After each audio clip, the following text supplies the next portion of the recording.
বসতে হবে, সবাইকে শান্ত হয়ে বসতে হবে। বিসমিল্লাহির রহমানির রহিম। বাংলাদেশ জাতীয়তাবাদী ছাত্র দলের 46তম প্রতিষ্ঠা বার্ষিকী উপলক্ষে আজকের এই আলোচনা সভার সম্মানিত সভাপতি আমার স্নেহের ছোট ভাই রাকিব, মঞ্চে উপস্থিত বাংলাদেশ জাতীয়তাবাদী দলের সম্মানিত মহাসচিব জামার জনাব ফখরুল মির্জা ফখরুল ইসলাম আলমগীর, উপস্থিত সম্মানিত নেতৃবৃন্দ, ছাত্র নেতৃবৃন্দ এবং আমার সামনে উপস্থিত ছাত্রদলের ভাই ও বোনেরা, আসসালামু আলাইকুম। আমার বক্তব্যের প্রথমেই আমি আজকে শ্রদ্ধার সঙ্গে প্রথমে, সম্মানের সঙ্গে প্রথমে স্মরণ করতে চাই জুলাই আগস্ট মাসের যে গণ অভ্যুত্থান, সেই অভ্যুত্থানে ছাত্র দলের প্রথম শহীদ ওয়াসিম আকরামকে, এবং ওয়াসিম আকরাম সহ যে 143 জন ছাত্র দলের কর্মী শহীদ হয়েছেন তাদেরকে স্মরণ করতে চাই। আমি একই সাথে আজকের এই 46তম প্রতিষ্ঠা বার্ষিকীতে স্মরণ করতে চাই বিগত 15 বছর ধরে স্বৈরাচার বিরোধী আন্দোলনে ছাত্র দলের যে সকল সহকর্মীবৃন্দ শহীদ হয়েছেন, নুরুজ্জামান জনি সহ, নুরুল আলম নুরু সহ হাজারো, শত শত হাজারো সহকর্মীবৃন্দ যারা শহীদ হয়েছেন, গুম হয়েছেন, খুন হয়েছেন, তাদেরকে স্মরণ করতে চাই শ্রদ্ধার সাথে। প্রিয় সহকর্মীবৃন্দ, দেশ এবং জনগণের কাঁধে চেপে বসা এক ফ্যাসিস্ট মাফিয়ার অপমানজনক পলায়নের মধ্য দিয়ে পার হলো ঐতিহাসিক 2024 সাল। নিরাপদ সমৃদ্ধ বাংলাদেশ গড়ার এক অপার সম্ভাবনা নিয়ে আরও একটি নতুন বছরের যাত্রা শুরু হলো আজ থেকে। নতুন বছরের শুরুতেই দেশের বীর ছাত্র জনতাকে জানাই ইংরেজি নববর্ষের শুভেচ্ছা। একই সঙ্গে আমি সারা দেশে বাংলাদেশ জাতীয়তাবাদী ছাত্র দলের সর্বস্তরের নেতা কর্মী, শুভাকাঙ্ক্ষী সমর্থকদের জানাই সংগঠনের 46তম প্রতিষ্ঠা বার্ষিকীর শুভেচ্ছা ও অভিনন্দন। ছাত্রদলের প্রতিষ্ঠা বার্ষিকীর এই শুভ লগ্নে আমি বাংলাদেশের স্বাধীনতার ঘোষক, বাংলাদেশ জাতীয়তাবাদী ছাত্র দলের প্রতিষ্ঠাতা এবং আদর্শিক নেতা শহীদ রাষ্ট্রপতি জিয়া রহমানের একটি উক্তি বিশেষভাবে স্মরণ করতে চাই। দেশের শিক্ষা ব্যবস্থাকে আধুনিক, কর্মমুখী এবং সময়োপযোগী করে গড়ে তুলতে স্বাধীনতার ঘোষক শহীদ জিয়া বলেছিলেন, উৎপাদনমুখী শিক্ষা ব্যবস্থাই আমাদের লক্ষ্য। সেই লক্ষ্য অর্জনে শিক্ষা, ঐক্য, প্রগতি স্লোগান নিয়ে 1979 সালের 1 জানুয়ারি থেকে জাতীয়তাবাদী ছাত্র দলের গৌরবময় পথ চলা শুরু হয়েছিল। আজকের যারা আলোচকবৃন্দ ছিলেন, বিশেষ করে জাতীয়তাবাদী ছাত্র দলের যে সকল নেতৃবৃন্দ এখানে বক্তব্য রেখেছেন, সবার বক্তব্য থেকে একটি কথা বেরিয়ে এসেছে, সেটি হলো নানা চড়াই উতরাই পেরিয়ে বাংলাদেশ জাতীয়তাবাদী ছাত্র দল বর্তমানে দেশের ছাত্র সমাজের সবার কাছে জনপ্রিয় সংগঠনে পরিণত হয়েছে। প্রিয় সহকর্মীবৃন্দ, জাতীয়তাবাদী ছাত্র দলের জন্মলগ্ন থেকে আজ পর্যন্ত যারা এই সংগঠনের জন্ম ও বিকাশের সঙ্গে জড়িত ছিলেন, যাদের ত্যাগ, তিতিক্ষা, শ্রম, ঘাম, মেধা বা মননে এই সংগঠনটি সারা দেশের শিক্ষার্থীদের মধ্যে এবং জনমনে একটি ইতিবাচক ভাবমূর্তি প্রতিষ্ঠা করতে সক্ষম হয়েছে, আমি ছাত্র দলের প্রতিষ্ঠা বার্ষিকীর এই দিনে সেই সকল নেতা কর্মী সমর্থকদেরকে গভীরভাবে স্মরণ করছি, বিশেষ করে তাদের ভূমিকাকে। ছাত্রদলের প্রিয় ভাই ও বোনেরা, হাজারো ছাত্র জনতার সীমাহীন আত্মত্যাগ আর তেজদীপ্ত সাহসী ভূমিকার কারণে মাফিয়া চক্রের পলায়ন এবং পতনের পর বর্তমানে বাংলাদেশ আবার এক বিপুল সম্ভাবনার দ্বার প্রান্তে দাঁড়িয়েছে। আমাদের সকলকে খেয়াল রাখতে হবে, কোনো হঠকারী সিদ্ধান্তের কারণে যাতে গণ অভ্যুত্থানের আকাঙ্ক্ষা বিনষ্ট হবার পরিস্থিতি সৃষ্টি না হয়। এ ব্যাপারে ছাত্রদলের প্রতিটি নেতাকর্মীকে সতর্ক এবং সজাগ থাকতে হবে। মনে রাখা দরকার, লোভ বা লাভের ঊর্ধ্বে উঠে ভবিষ্যৎ প্রজন্মের জন্য একটি নিরাপদ এবং স্বাবলম্বী বাংলাদেশ গড়তে বিশেষ করে ছাত্র ও তরুণদের ভূমিকা অপরিসীম।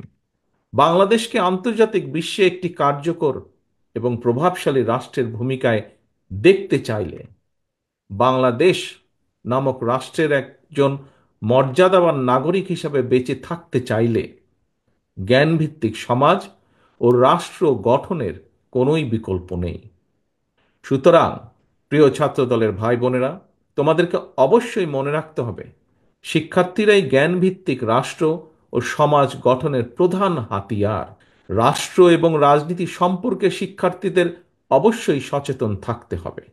তবে শিক্ষার্থী হিসাবে তোমাদের প্রথম এবং প্রধান লক্ষ্য হতে হবে লেখাপড়া, লেখাপড়া এবং লেখাপড়া। প্রিয় ছাত্রছাত্রী ভাই বোনেরা, দেশকে তাবেদার রাষ্ট্রে পরিণত করে রাখতে পলাতক স্বৈরাচার গত ১.৫ দশকে দেশের রাষ্ট্র ব্যবস্থা, শিক্ষা ব্যবস্থা প্রায় ধ্বংস করে দিয়েছিল। এটি ছিল দেশকে অকার্যকর রাষ্ট্রে পরিণত করা একটি সুদূর প্রসারী ষড়যন্ত্রের অংশ। পলাতক স্বৈরাচার গত ১.৫ দশকে ধর্ম বর্ণ নির্বিশেষে সকল শ্রেণী পেশার মানুষ তথা ছাত্র, শিক্ষক, কৃষক, শ্রমিক, দিনমজুর, নারী, শিশু, আবাল বৃদ্ধ বনিতা প্রত্যেকের গণতান্ত্রিক রাজনৈতিক অধিকার কেড়ে নিয়ে দেশ এবং জনগণের স্বার্থের বিরুদ্ধে অবস্থান নিয়েছিল।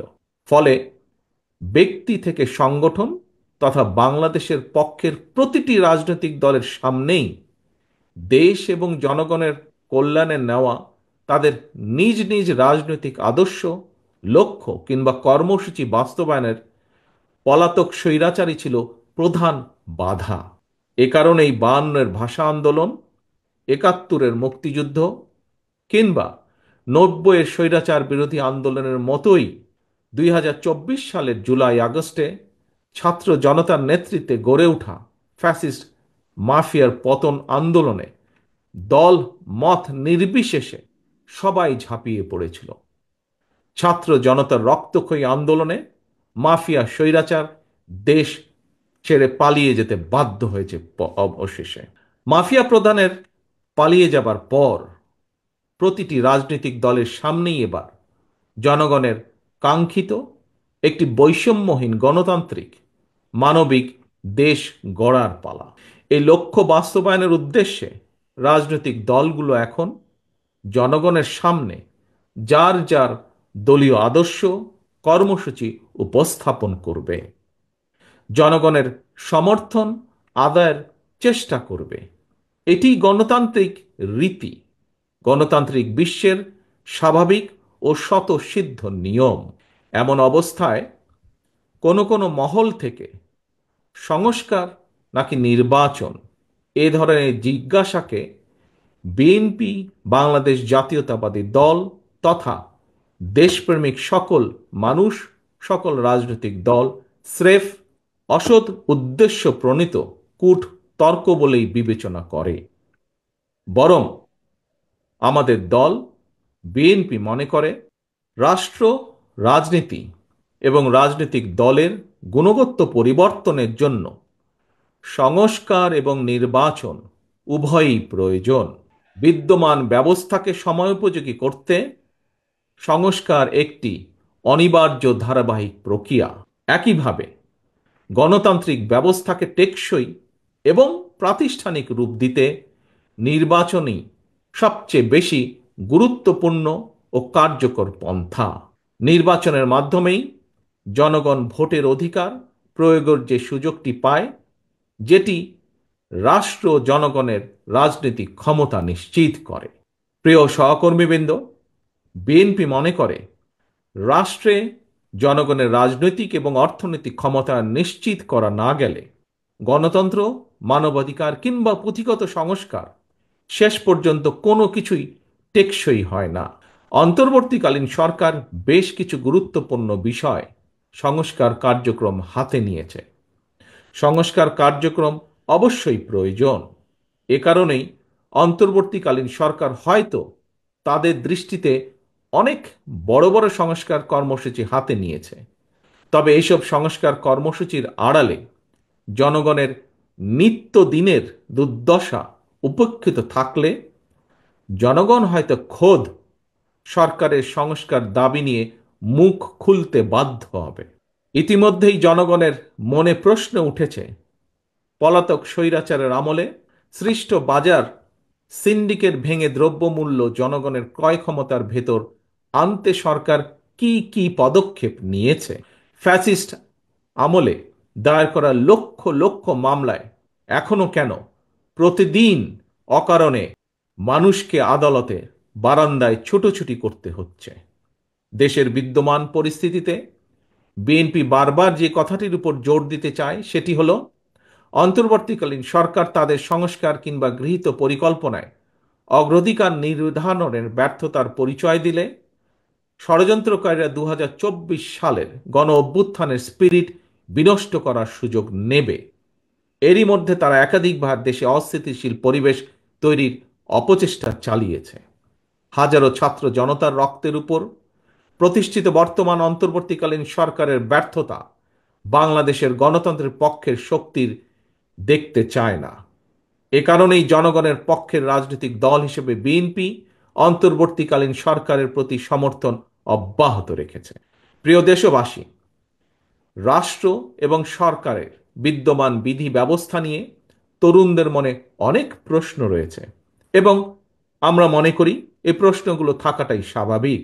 2009 সাল থেকে এ পর্যন্ত ভোটার তালিকায় প্রায় 3.5 কোটি ভোটার যুক্ত হয়েছে। তারা ভোটার হলেও আজ পর্যন্ত তারা একটি জাতীয় নির্বাচন কিংবা স্থানীয় নির্বাচনে ভোট দিতে পারেনি। তারা পারেনি নিজেদের পছন্দের প্রার্থীকে ভোট দিয়ে জনপ্রতিনিধি নির্বাচিত করতে, অথবা ইচ্ছা থাকলেও তারা কেউ নিজেরাও জনপ্রতিনিধি নির্বাচিত হবার সুযোগ পায়নি। সুতরাং রাষ্ট্র ও রাজনীতি, সরকার প্রচলিত বিধি ব্যবস্থার সংস্কার করে আরো উন্নত এবং টেকসই বিধি ব্যবস্থার পক্ষে ছাত্র ও তরুণরা অবস্থান নেবে সমাজ পরিবর্তনের লক্ষ্যে। দেশের তরুণ জনগোষ্ঠী ভূমিকা রাখবে, এটিই স্বাভাবিক, এটিই তারুণ্যের ধর্ম। দেশে প্রয়োজনে আরো নতুন রাজনৈতিক দলের উত্থান ঘটবে, এটিই গণতান্ত্রিক রীতি। এ নিয়ে বিচলিত হবার কোনোই কিছু নেই।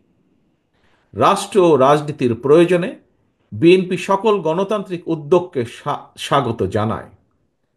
বিএনপি তার জন্মলগ্ন থেকে আজ পর্যন্ত সকল পরিস্থিতিতে, সকল সময় বহু দল বহু মতের চর্চার পক্ষে, যা মহাসচিব সাহেবও তার বক্তব্যে উল্লেখ করেছেন। এক্ষেত্রে বিএনপির দৃষ্টিভঙ্গি অত্যন্ত স্বচ্ছ। জনগণ কোনো রাজনৈতিক দলকে গ্রহণ করবে কিংবা বর্জন করবে, নির্বাচনের মাধ্যমে সেই রায় দেবে জনগণের আদালত। তবে যারা জনগণের আদালতের রায়ের মুখোমুখি হতে ভয় পায় কিংবা যাদের ভিন্ন কোনো উদ্দেশ্য রয়েছে, তারাই নির্বাচন অনুষ্ঠান নিয়ে নানা রকম বিভ্রান্তি সৃষ্টি করে। গণতান্ত্রিক আমি জনগণের প্রতি আহ্বান, আপনারা ধৈর্য হারাবেন না। নির্বাচনের জন্য মানসিক প্রস্তুতি নিতে থাকুন। নির্বাচন কমিশন তাদের উপর অর্পিত দায়িত্ব যথারীতি পালন করবে, এ বিশ্বাস রাখুন। বিএনপির নেতাকর্মী সমর্থকদের প্রতি আহ্বান জানিয়ে বলতে চাই, আপনারা অপপ্রচারে বিভ্রান্ত হবেন না, বরং সতর্ক থাকবেন। নিজেরা এমন কোনো কাজে সম্পৃক্ত হবেন না যাতে কেউ অপপ্রচারের সুযোগ পায়। নিজেদেরকে জনগণের আস্থায় রাখুন, জনগণের আস্থায় রাখার জন্য সর্বোচ্চ চেষ্টা করুন। সর্বশেষে 46তম ছাত্র দলের প্রতিষ্ঠা বার্ষিকীর এই শুভ লগ্নে সারা দেশে জাতীয়তাবাদী ছাত্র দলের নেতা কর্মী সমর্থকদের প্রতি আহ্বান জানিয়ে বলবো, লেখাপড়ার পাশাপাশি তোমরা নিজেদেরকে জনকল্যাণমূলক কার্যক্রমের সঙ্গে সম্পৃক্ত রাখো। শিক্ষা প্রতিষ্ঠানে নিজেদেরকে একজন আদর্শ শিক্ষার্থী হিসাবে গড়ে তুলতে সচেষ্ট হও। শিক্ষার্থী কিংবা অভিভাবক, আমাদের প্রত্যেকের মনে রাখা জরুরি, আজকের শিক্ষার্থীরাই আগামীর বাংলাদেশ। সুতরাং শিক্ষার্থীদেরকে শিক্ষা দীক্ষায়, জ্ঞানে বিজ্ঞানে সমৃদ্ধ করা না গেলে নিশ্চিতভাবেই হয়তো আবারও পথ হারাবে আমাদের প্রিয় বাংলাদেশ। পরিশেষে আবারও 46তম প্রতিষ্ঠা বার্ষিকীর এই দিনে ছাত্র দলের সকল নেতাকর্মীকে আন্তরিক শুভেচ্ছা জানিয়ে এবং ছাত্র দলের সকল শহীদদের প্রতি আবারও শ্রদ্ধা জানিয়ে আমার বক্তব্য শেষ করছি। আল্লাহ হাফেজ। বাংলাদেশ জিন্দাবাদ। বাংলাদেশ জাতীয়তাবাদী দল জিন্দাবাদ।